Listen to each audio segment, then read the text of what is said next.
ભૂગોળ વિષયમાં 61 ઉમેદવારોની ભરતી રદ, ગાંધીનગરમાં ઉગ્ર વિરોધ. ટાટ ભૂગોળ વિષયના 61 ઉમેદવારોની ભરતી રદ, ગાંધીનગરમાં ઉગ્ર વિરોધ. ગાંધીનગરમાં ટાટ શિક્ષક અભિપ્રાય પરીક્ષા પાસ થયેલા ભૂગોળ વિષયના ઉમેદવારો દ્વારા રાજ્ય પરીક્ષા બોર્ડ કચેરી કેમ્પસમાં ઉગ્ર વિરોધ નોંધાયો છે.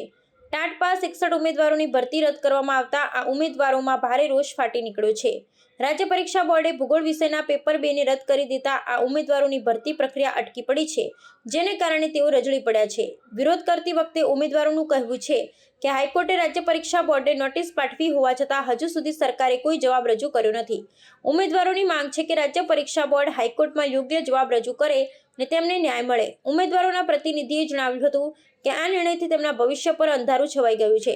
ઉમેદવારોનું કહેવું છે કે તેઓએ આ તમામ નિયમો અનુસાર પરીક્ષા આપી હતી ને પાસ થવા બાદ પણ તેમની ભરતી રદ કરવામાં આવી છે, જે સંપૂર્ણ રીતે અન્યાય છે. તેઓએ સરકાર અને પરીક્ષા બોર્ડ સામે ન્યાય માટે સતત આંદોલન કરવાની ચીમકી આપી છે. હાલમાં રાજ્ય પરીક્ષા બોર્ડ તરફથી કોઈ સત્તાવાર નિવેદન આપવામાં આવ્યું નથી. ઉમેદવારો અને તેમના પરિવારજનોમાં આ મુદ્દે ભારે અસંતોષ જોવા મળી રહ્યો છે. હવે સૌની નજર હાઈકોર્ટના નિર્ણય અને સરકારના પગલાં પર છે.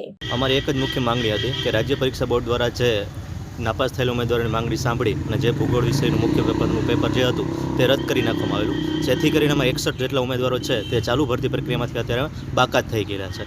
આ અન્યાયની સામે અમે હાઈકોર્ટના દ્વારા પણ ખખડાવ્યા છે.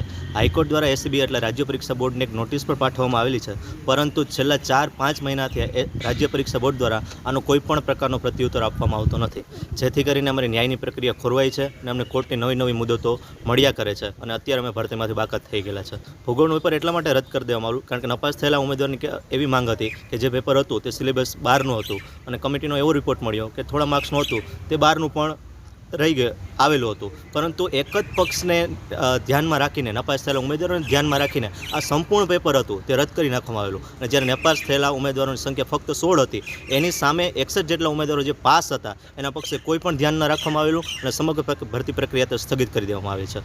અમારી એક જ માંગ છે ગાડીના શિક્ષણ મંત્રીથી, મુખ્યમંત્રીથી અને સમગ્ર ભરતી બોર્ડથી કે પાસ થયેલા ઉમેદવારો છે એને ન્યાય આપવામાં આવે, કારણ કે એ તો એના જ પેપરથી પાસ થયેલા છે અને એના મૂલ્યાંકનથી ખરા ઉતરેલા છે, તેથી એને ન્યાય આપવામાં આવે અને ચાલુ ભરતી પ્રક્રિયાનો સમાવેશ કરવામાં આવે.